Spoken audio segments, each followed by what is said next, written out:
Coming up on Avant Technology Insights with Ken Presti. Many months into COVID-19, does the new normal feel normal yet? We'll be talking to the head of master agents for Zoom, a company that has gained massive momentum in a world shifting towards remote workforces, some office presence, and an escalating need for technology to connect the 2 points. We'll talk about collaboration in a distributed workforce, the evolution of communications technology, analytics, and more right after this.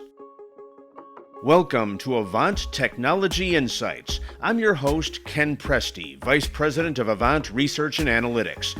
The link between solving business challenges and cutting-edge technologies has become tighter and more complex than ever before.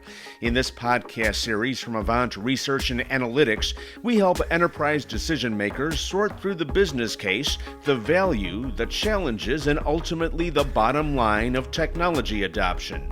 So listen to us at your desktop, take us in the car, tune in from the commuter train, or download us at the gate. You'll find us on Apple, Spotify, and Google, as well as at www.goavant.net/podcast.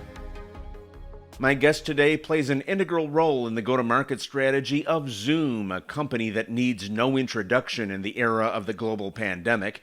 His wheelhouse includes strategic partnering, analytics, automation, big data, IoT, SaaS, UCaaS, CCaaS, and basically anything delivered as a service. His background is focused on delivering profits in highly competitive marketplaces, ranging from startups to the S&P 600. I want to welcome the head of master agents at Zoom, Kevin Thomsen. Kevin, thanks for being here today. We appreciate your time. We're taking a second day look, if you will, at the whole COVID experience. We're now several months into COVID. Some offices are beginning to reopen, others aren't opening at all. I think the hybrid approach is probably what's gaining more momentum than in either of those binary options. Zoom is one of the companies that has really thrived this year. I imagine you guys are sitting down these days and saying, okay, what happens next? So what would I hear if I were a fly on the wall at Zoom for one of those conversations? Well, for one, it's the unbelievable responsibility we have now to maintain a safe, secure, and stable network. I mean, we have the majority of the economy running on Zoom. Um, when hopefully we have a vaccine and this is all behind us, we do see that the workforce has changed. And an economist that I can cite goes, and basically says that 15 years of digital transformation happened in 5 months. And what the hybrid workforce does look like now is our hyper attention to detail of um, Zoom rooms, having the ability to have a virtual receptionist. When you come in, the temperature check will be made. You have admin consoles that have the ability to check CO2, temperature, oxygen levels in said rooms where there is multiple folks, and then also using AI to grab people's faces from a room but transport that back to a user in the gallery view at their own home office. And a lot of growth and exciting times. And you are a fly on the wall right now. Yeah, I am. That's exactly right. So take me down the experiential path. Let's say you're at the office, I'm coming to see you. I walk through the door and you've got your virtual assistants and virtual receptionist and all that. I just walk through the door and it's just closed behind me. What's going to happen to me now? Well, you walk in and you're going to see digital signage that will show how many people are in the office, and versus the capacity. You'll be able to be greeted by a virtual assistant, uh, which also then will be able to help take your temperature. Once you go from there, walking down the hallways, each conference room is going to be able to be outfitted with digital signage on, again, um, who's supposed to be in that room, capacity, and then taking a layer deeper. If you wanted to, you could even check what the air quality is in said room.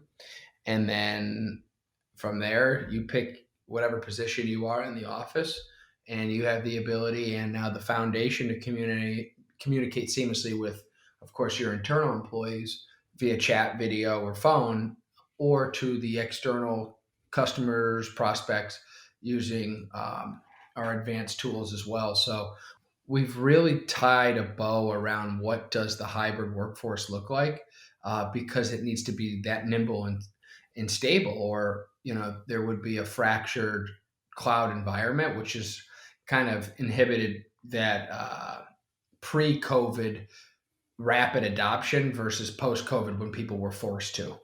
So the scenario that you just laid out, that's going to be the same whether I'm coming in as a guest of your company, somebody who's coming for a meeting, a customer, for example, or if I work there and I'm just coming to work that day. Is that right? I mean, I'm going to go through that same process of finding the place, checking the air quality even and the level of congestion within the building in order to maintain proper social distancing, and still be able to participate physically on the premises. Spot on.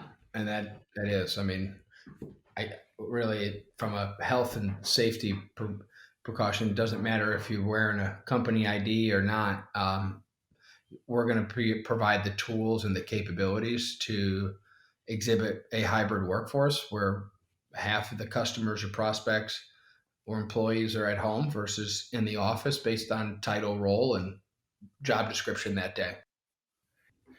So, how is all this impacting the evolution of technology? I mean, we spent so much time in an office environment, and then it was like, okay, it doesn't have to be in the office anymore. We can do remote.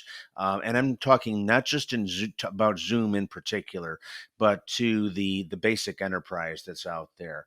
Um, how is all this changing how technology is being developed or the values by which technology is being developed? There's so much discussion about this new normal, and that is probably one of the most overused terms these days.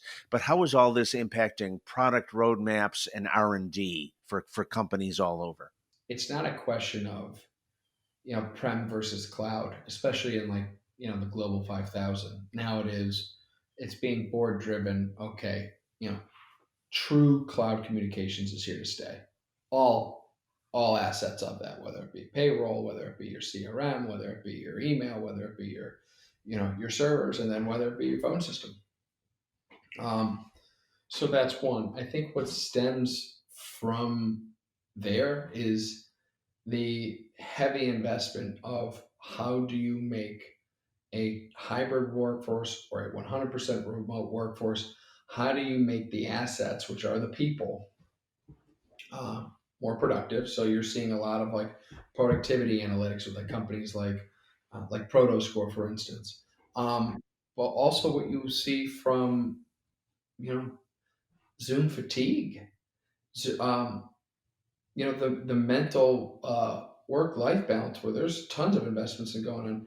How do you have a line of delineation between home and work life balance? But I would say, as a whole, the technology industry has been accelerated. Just in UCAS alone, it's a $60 billion total addressable market in the next 24 months. And you have a lot of people trying to play, capture the market share, capture the flag per se, and it's based on the value being created to the end customer that really wants to take advantage of a solid, stable communications platform, but be able to build on that with everyday applications, embedding Zoom video into their own workflows.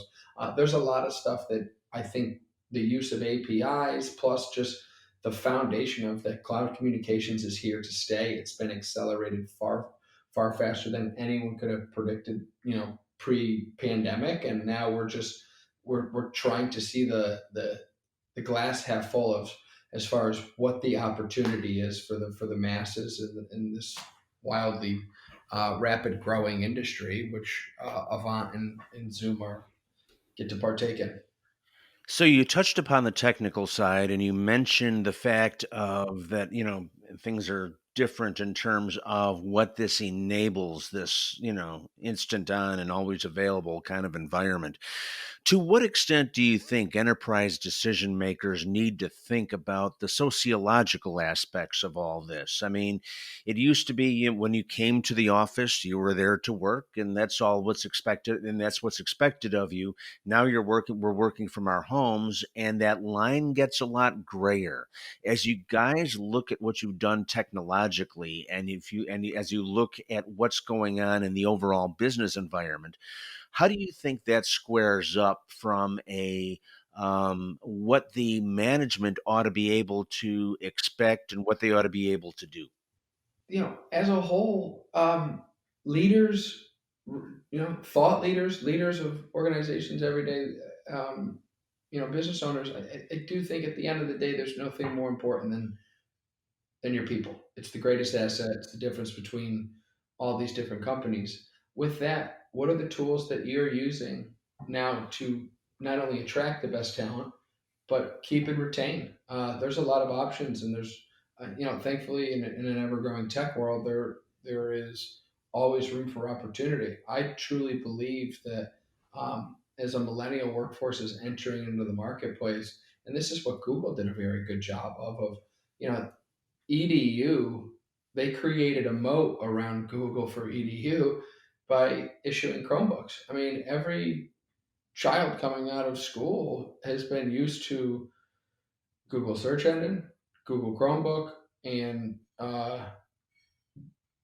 Google Apps, right? Gmail, Docs, Calendar, etc. Zoom now, in 6 months, disrupted that entire model. But that said, as you have this workforce coming into the marketplace, uh, these millennials, the real, I would say disruptors, um, demand that companies have superior technologies. Or it's just like, what are you guys doing? The fractured model of doing it the old way is not the beacon of change. And when you look at drivers versus, um, based on like company profile, like drivers versus, stagnant or laggers, like the drivers are typically the ones around technology that also are the ones that are in hyper growth mode. So, long-winded answer to your question, but I just, it goes back to the assets of a company, and then just providing these tools that are applicable to not only recruiting and keeping talent, but that's going to help push the envelope for growth rates. How does all this correlate to the gig economy, which was already beginning to emerge before the pandemic? And now it kind of, in some respects, it kind of enables it more. Do you see that gig economy kind of approach to business as something that's likely to accelerate as a result of all this? Yeah, I mean,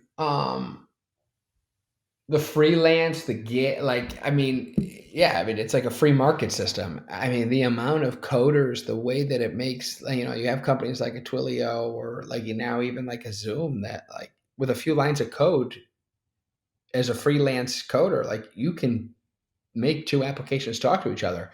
We're seeing so much rapid development in EDU and in healthcare that companies, and there's a hyper infusion of capital as well, of like, how do we build products that live in the virtual world that we now live in?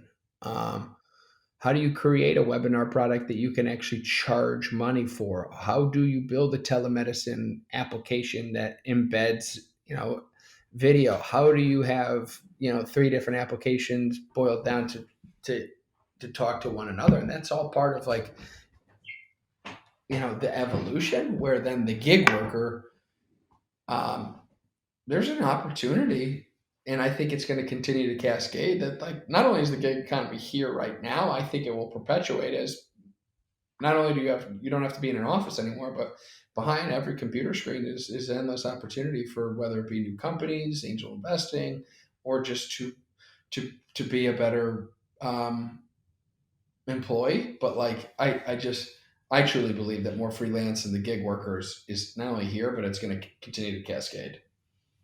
Okay, so as companies put all this together, not just in terms of gig economy, but this whole distributed workforce, Mhm. and the ability to, use technology as a means of keeping people safe.